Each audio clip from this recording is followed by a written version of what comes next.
العيلة دي سكنوا في بيت جديد وروح الراجل اللي كان ساكن قبلهم في البيت طردتهم. في 1977 في شمال لندن كان في عيلة اسمها عيلة هاتشسون عايشين في شقة رقم 284. العيلة دي مكونة من 6 أفراد وهم الأب باتريك، الأم بيجي، وأربع أطفال منهم جانيت، وجانيت هي الأهم فيهم. عيلة هاتشسون كانوا بيدوروا على بيت كبير يسكنوا فيه لأن هم 6 أشخاص وكانوا قاعدين في بيت صغير، وبالفعل لقوا بيت كان كبير والجنينة بتاعته كبيرة ويكفي ال4 أولاد. البيت ده كان مثالي بالنسبة لهم لأنه كان كبير زي ما قلت قبل كده، وفيه جنينة كانت ضخمة ومراجيح، وكمان كان سعره رخيص. بعد ما وصلوا للبيت الأب والأم اتخانقوا مع بعض خناقة كبيرة والأب مشي وساب لهم البيت. لاحظ أفراد العيلة كلهم إن في حاجات غريبة بتحصل في البيت، زي الأبواب بتتفتح وبتتقفل لوحدها، وحاجات بتتحرك من مكانها زي لعب الأطفال كانت بتترمي من الضلمة.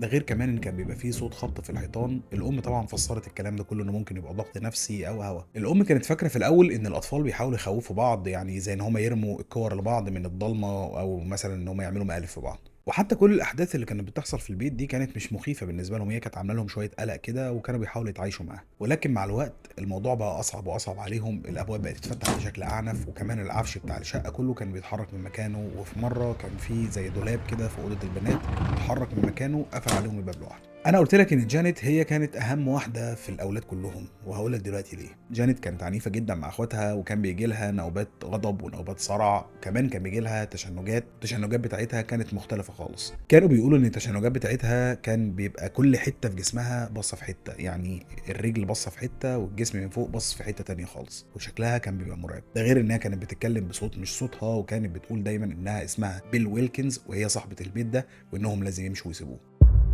بسبب الاصوات اللي كانت بتحصل في البيت دايما زي الصريخ والعفش اللي بيتحرك لوحده والانوار اللي كانت بتطفي وتفتح، الجيران بلغوا الشرطه.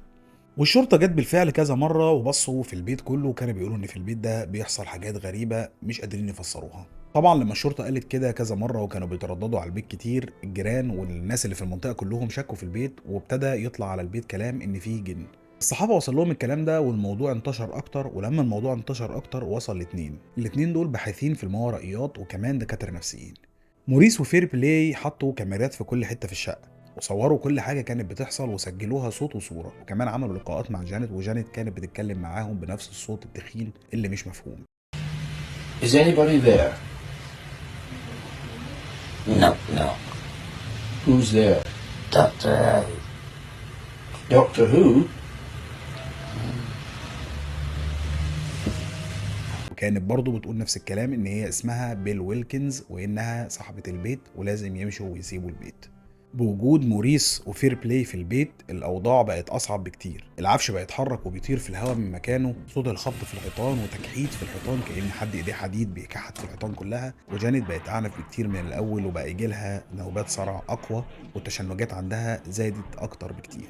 وفي مره دخلوا عليها الاوضه لقوها طايره في الهواء. فضل موريس وفير بلاي بييجوا على البيت لمده اكتر من سنه وبيعملوا نفس اللقاءات وبيصوروا نفس الحاجات، ولكن الاحداث ابتدت انها تقل لوحدها تدريجيا لحد ما اختفت تماما، والعيله رجعت تعيش في سلام وامان. نيجي بقى هنا للتكذيبات. التكذيبات كانت كتير جدا حوالين القصه دي، يعني موريس وفير بلاي نفسهم اصلا كانوا ابتدوا يبقوا مش مقتنعين، وقالوا ان الاولاد كانوا بيحاولوا يخضوهم ويخوفوهم ويلعبوا معاهم يعني بشكل غريب. وخبراء صوت قالوا ان جانيت هي اللي كانت بتعمل الصوت بتاع بيل ويلكنز ده بنفسها، وكمان اكد على كلامهم فير بلاي وموريس. نيجي هنا للحته الاشهر، ان اد ولورين وورن جم البيت ولكن ما ساعدوهمش. قالوا ان ممكن يتالف قصه على اللي بيحصل في البيت ده ويتعمل فيلم، والفيلم هيحقق ارباح عاليه جدا، ولكن ما ساعدوهمش وما عملوش اي حاجه، كانهم مش مصدقين ومشي وسابوا البيت. ودفاعا عن العيله، ازاي جانيت كانت بتطير لوحدها في الهواء، وازاي العفش كان بيتحرك يمين وشمال لوحده، وكمان صوت جانيت اللي قالوا ان هو كان ممكن يطلع منها، انا شايف ان هو صعب. بس